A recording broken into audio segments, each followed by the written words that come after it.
كينج اللعبه اللي كان بيرقص الكوره وبيرقص طوب الارض وبيرقصنا معاه على الحان السامبا البرازيليه. هنتكلم النهارده عن اللاعب رونالدينيو البرازيلي الاسمر اللي كان بيرقصها سامبا. طب انت تعرف ايه بقى عن رونالدينيو؟ اكيد ما تعرفش كل حاجه. طب بص تعالى اما اقول لك مين هو الكينج ده. لا تجعل ابتسامته في الملعب تخدعك، فهي في غالب الاحيان ستكون مزيفه وتقهر جميع المدافعين. هو رونالدو دي اسس موريرا رونالدينيو. اتولد في يوم 21 مارس عام 1980 في شوارع وحواري بورتو أليجري وسط عيلة الكورة بتجري في دمهم. ابوه واخوه الكبير وعمامه كلهم بيرقصوا سامبا مع الكورة. اخوه الكبير كان اسمه روبرتو وده كان الجامد فيهم، كان بيلعب وقتها لفريق كروزيرو، بس ده حظه فقر زيه زي اغلب البرازيليين اللي مش بيوصلوا ودع الكورة بدري. لا ده ما كانش بيودع الكورة بس، ده كان هيودع الدنيا باللي فيها بعد ما عمل حادثة كانت هتخلص عليه. يا ساتر يا رب. وده كان سبب ان اخو رونالدينيو ياخد موقف كده ويقول لهم لا انا هظبط الوقت الصغير اللي حيلتنا علشان يطلع حاجه كامده كده ويروق علينا. ما كانش يعرف وقتها انه هيبقى سبب ان العالم كله ينبسط ويتمزج كده وهو بيتفرج على اخوه. اخو رونالدينيو ده قام واخد الواد وقعد يدربه في الشوارع والحواري على الفاولات والكره الثابته واي حاجه منها فايده عشان تحسن من مهارات اخوه ويبقى جامد في نفسه، اللي هو بين قوسين شبح برازيلي كده زي ما اخوه كان عايز.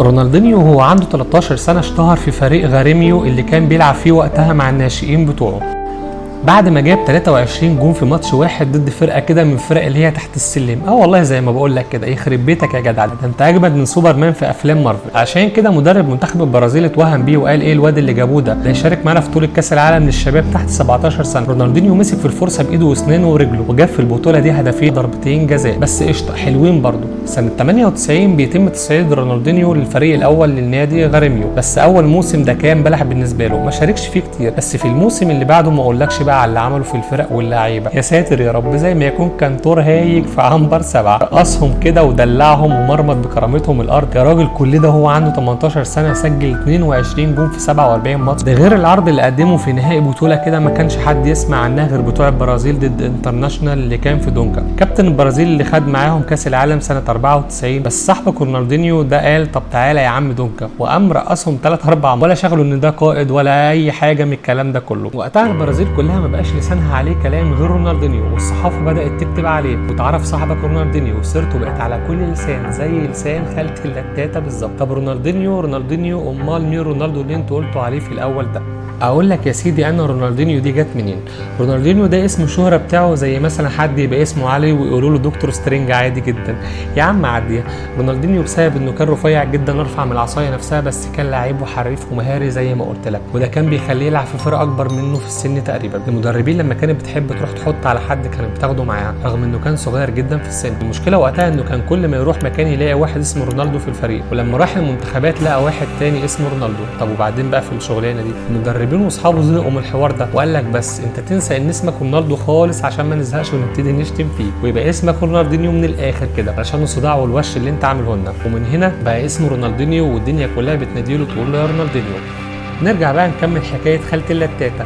بعد مسيرته بقت على كل لسان جاله عروض كتيره من اوروبا، ابرزها كان في ارسنال وباريس، بس اخوه روبرتو كان عيل صايع وهو تربيه شوارع في وسط البرازيل وكان لاففها رايح جاي. برضه قال له ما تروحش الدوري الانجليزي هناك بياكلوا اصحابهم، نروح باريس. هو بالمره تتصور سيلفي تحت برج ايفل وتبعتها لي اكبرها لك برواز واحطها لك كده قدام البيت واكتب عليها اخويا هو اللي رايح واللي جاي علشان الدنيا كلها تبص عليها. رونالدينيو ما كدبش خبر وسمع كلام اخوه، مضى مع باريس ب5 مليون يورو في السنه. الكلام ده كان عام 2001. نزل صاحبك رونالدينيو مع باريس مسح بكرامه الفرق بلاعيبتها بمدربينها بجماهيرها الارض. اللي كان بيقابله كان بيدعي وقتها انه ما يتمرمطش، الواد كان غشيم جدا. سنه 2002 مدرب منتخب البرازيل خده معاه في كاس العالم بتاع كوريا واليابان. رونالدينيو راح وما كانش مجرد لعيب والسلام ولا كان رايح يقضيها وخلاص، لا ده جاب هدفين في 5 ماتشات منهم جون محدش هينساه اللي جابه في منتخب انجلترا في ربع النهائي من بعيد جدا لما قال لسيمان انت ما خدتش طب خد يا صاحبي. وكاس العالم زادوا شهره. زاد شهرة رونالدينيو اكتر لما فاز باللقب ورجع باريس وهو بطل العالم. باريس وقتها ما كانش هو باريس بتاع نصر خليفي دلوقتي، لا باريس وقتها كان كحيان بينهي الدوري 10 و9 وحاجات من اللي انت ما تسمعش عنها دي.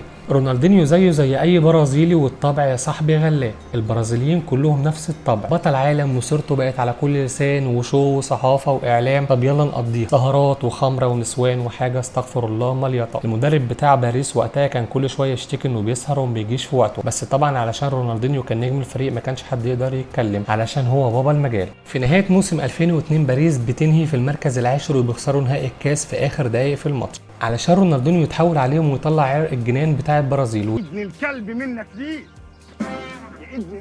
ويقول لهم انا مش هقعد لكم فيها، انا همشي واروح حته ثانيه اخد فيها بطولات واروح دوري الابطال. وراح جاب الصوره اللي كان معلقها على باب بيتهم اللي كان متصورها قدام برج ايفل وقطعها ورماها في وشهم. السير اليكس قال لك طب ما نروح نجيب الواد ده هنا في مانشستر وهيعوض مكان بيكهام، بس عمك لابورتا يسكت لا من زمان وهو دورهم كده في نفسه، راح لعب في ودانه وقال له ما تيجي هنا، في هنا نسوان اكتر في المدينه بلا باريس بلا بتاع. صاحبك رونالدينيو ما كدبش خبر، قام فلسع من باريس وراح برشلونه. رونالدينيو وقتها مضى بصفقه وصلت ل 21 مليون يورو، ساعتها دول كانوا زي 8 ماجواير حالا كده مع الفرق بين الاثنين طبعا، ده كينج والتاني عيل. في الوقت ده بيريز يوم كده وهو غشيم طلع قال ده ايه ده، مدريد اتعادت مع بيكهام وبرشلونه اتعادت مع مهرج. ما كانش يعرف ان المهرج ده هيقلب الدوري الاسباني سيرك ويخلي القرود تتنطط حواليه.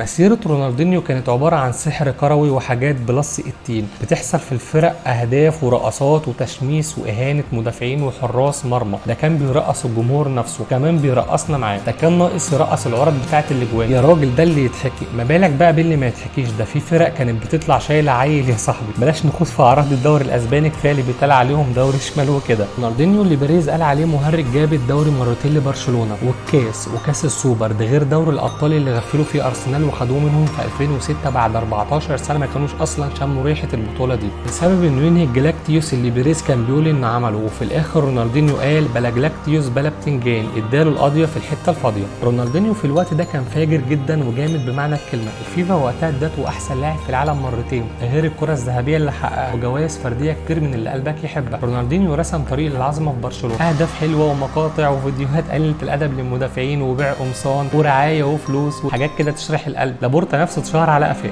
حرفيا. وقتها رونالدينيو كان اللاعب الابرز في العالم وكان شايل برشلونه على كتفه. بس يا صاحب العز ما بيدومش، برشلونه اللي كان جامد جدا بدا يقع على جدور رقبته بنفس اللعيبه وبنفس المدرب نفس كل حاجه، بس ما تفهمش ايه اللي حصل. خناقات اللعيبه وغرف الملابس اللي بقت شوارع وحاجات زي النيله، تقريبا دي عين بيريز اللي فشختهم. لابورتا والاداره قررت ان التغيير هو الحل. من اول يوم جوارديولا كان صارم جدا، اللي ما كانش بيلتزم حتى لو كان مين هتاخد شنطتك وتروح تتكل على الله تقعد جنب الحاج امك.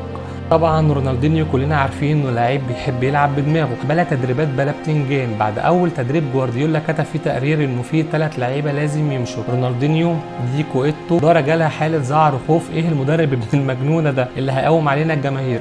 رونالدينيو جاله عروض من فرق اوروبا كلها، كان ابرزها تشيلسي والسيتي وميلان. رفض تشيلسي علشان ما كانش بيحبهم، كان عنده حاجه كده من ناحيته، والسيتي ما كانش معاهم حاجه ولا معروفين زي دلوقتي. رونالدينيو قرر انه يروح ميلان، خلصت الصفقه ب 24 مليون يورو واختار الرقم الشهير ليه رقم 80، وده بعد ما سيدورف مرضيش يديله رقم 10. كل ده ورونالدينيو لسه عنده 28 سنه ولسه بيطلع نار من بقه.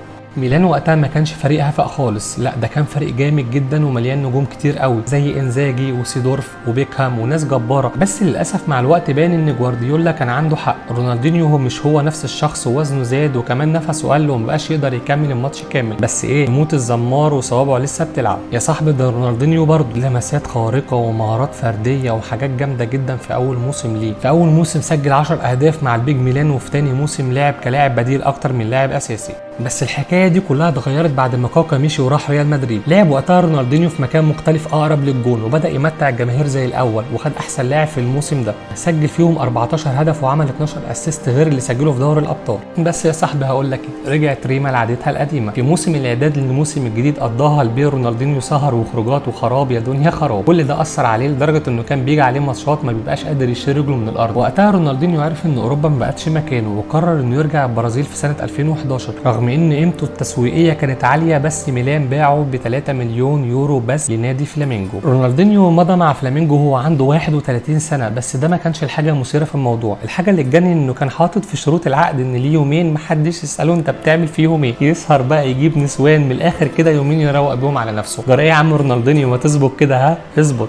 رغم انه لعب مع فلامينجو سنه ونص بس كان ممتع ومذهل. هي عادته ولا هيشتريها؟ سجل 19 هدف وصنع 13 في 44 ماتش. بس برضه نرجع لنفس الحوار، فلامينجو قرر يفسخ عقده بسبب حوارات سهر اياها. وقتها رحل رونالدينيو مجانا عن الفريق عشان يمضي مع اتلتيكو مينيرو، بس الموسم ده شاف بعض من الالتزام وكان من افضل مواسمه. حقق معاهم كاس الليبرتادورس اغلى القاب النادي علشان يتاهلوا المونديال الانديه بالمغرب. خسروا وقتها قدام الرجاء، بس ده ما منعش ان لعيبه الرجاء كانت تروح تتصور مع رونالدينيو اسطوره ومعشوق الجماهير. في سنه 2014 بيفسخ رونالدينيو عقده مع مينيرو علشان يروح رحله قصيره كده للمكسيك يلعب مع فريق اسمه كويرتيرو المكسيكي لمده سنتين ما قدمش فيهم اي حاجه لان السن ليه احكامه يا صاحبي. علشان يفسخ عقده ويرجع البرازيل يلعب مع نادي فلومينسي لمده شهرين وبعدها يقرر الاعتزال. رونالدينيو قفل اللعبه تقريبا، حقق كل حاجه، كاس العالم وابطال اوروبا وليبرتادوريس ودوري ايطالي ودوري اسباني وكاس سوبر واحسن لاعب من الفيفا وارقام كسرها ومقاطع فيديوهات لحد دلوقتي بنشوفها وننبسط واحنا بنتفرج عليها. وفي النهايه خلينا متفقين ان كل شخص في العالم ممتن جدا لرونالدينيو على كميه العظمه والبهجه اللي عاشها معايا طول مسيرته. هو ما كانش مجرد لاعب وخلاص، لا ده كان بيتبسط ويبسط كل اللي حواليه. احنا شخصيا كنا مبسوطين جدا وما زلنا مبسوطين واحنا بنتفرج عليه. بس يا سيدي دي كانت حكايه رونالدينيو الساحر الاعظم في تاريخ كره القدم. يلا سلام، اشوفك مع حكايه جديده يا صاحبي.